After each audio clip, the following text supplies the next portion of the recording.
Hi everyone, welcome to the first video for how to write an American or Western style cover letter.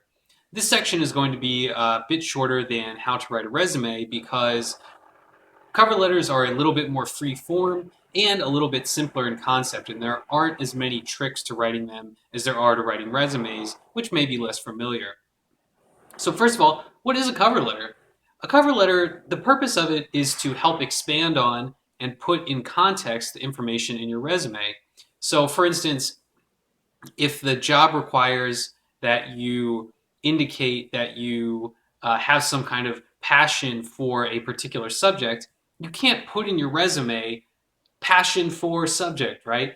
But in your cover letter, you can introduce yourself and point out how you're passionate about customer service and how maybe in your daily life you implement the kinds of skills that a good customer service representative might have.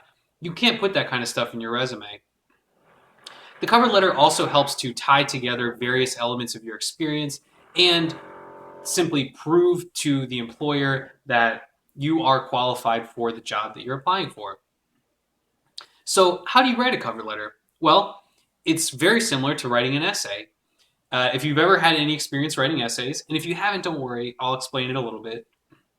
You need an introduction, a thesis statement, and then support for your thesis statement, and then a conclusion. So the thing you may not be familiar with is thesis statement. What is a thesis statement? The thesis statement is just a one sentence statement of what you're going to talk about in the document. So in the case of a cover letter, you might say your thesis statement might be, I have the education, the professional experience, and the passion that are appropriate for this job or that will allow me to begin making material contributions to the company on day one. And then each paragraph after that talks about each element of the thesis statement. So one paragraph talks about education. You might talk about particular classes or projects that you've done. The next paragraph talks about professional experience. That's where you highlight elements of your resume. Don't repeat, just highlight, or talk about other things that may not have fit on the resume or that are a little softer or squishier. And then finally, your last paragraph might just be some indication of what you're passionate about. So if the job is community management for a mobile game, you might talk about how you're a community manager for a K-pop enthusiast website or something like that that may not make sense to go on a resume, but you could still mention in a cover letter. When you're writing, the one thing to keep in mind that's similar to a resume is be sure to show, don't tell. So, for instance, one really good example of this is when you tell someone, I have good attention to detail. Okay, maybe I believe you, maybe I don't.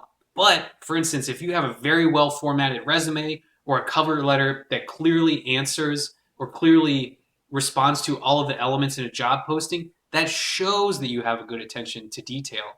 So instead of telling someone that you have a lot of experience working in teams, show them that you do by discussing all of the times that you worked in teams.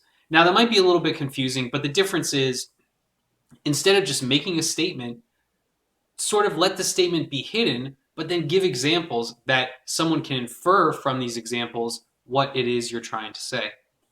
Okay, I know that was a little bit complicated, but in the next couple of videos, we're going to have some practice exercises that you can see what I'm talking about.